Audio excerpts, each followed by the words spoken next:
Hello boys and girls. I've chosen this story to read to you because as a child I have some very happy memories of it. It's called No Roses for Harry by Jean Zion, and my memory is going to the library with my mum and choosing books to take home to read.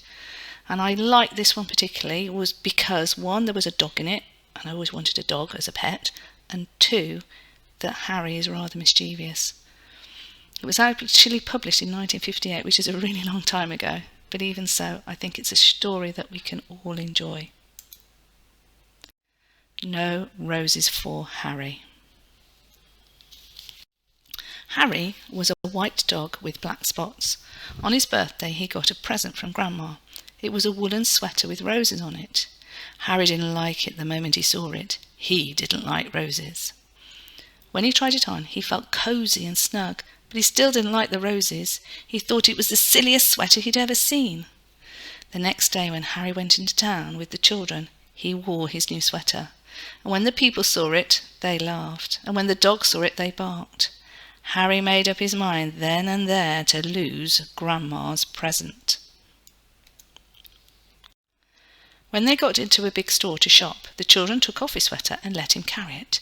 This was just what Harry wanted.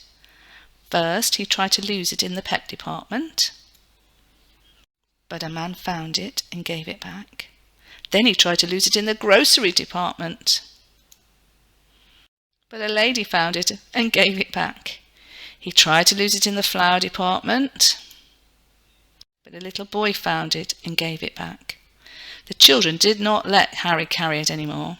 They made him wear it, and as they started home, Harry was beginning to think he'd never lose it. When he got home, his friends were waiting to play with him, but Harry didn't feel like playing, so they left him alone. As he sat wondering what to do, Harry noticed a loose stitch in his sweater. He pulled at the wool, just a little at first, then a bit more, and then a little bit more. Harry didn't know it, but a bird was watching. In a minute, Harry had pulled out quite a long piece of wool. The end of it lay on the grass behind him. Suddenly the bird flew down. Quick as a flash she took the end of the wool in her beak and flew away with it. It all happened before Harry could even blink. The sweater began to disappear right before Harry's eyes. First one leg, then the neck, then the other leg, then the back, and finally the whole thing was just one long piece of wool flying off into the sky. The sweater was gone. Harry could hardly believe it. He barked and jumped with joy. Then he ran out of the garden. He ran down the street, barking thank you to the bird over and over again. The bird and the wool were just a tiny speck in the sky, but Harry kept following them. He came home thirsty and tired and was having a drink in the kitchen when the children ran in. "We've got a letter from Grandma," said one. "She's coming to visit us," shouted the other. Harry thought of the sweater and his tail drooped. Before Grandma came, the family looked everywhere for the sweater. They wanted her to see how nice Harry looked in it. Of course, they couldn't find it. Only Harry knew why. When Grandma arrived, Harry ran up to her with his leash. Then he sat up and begged. "All right, Harry," said Grandma. "After I've had my lunch and a nap, we'll go for a walk." That afternoon, Harry and Grandma and the children started off on their walk.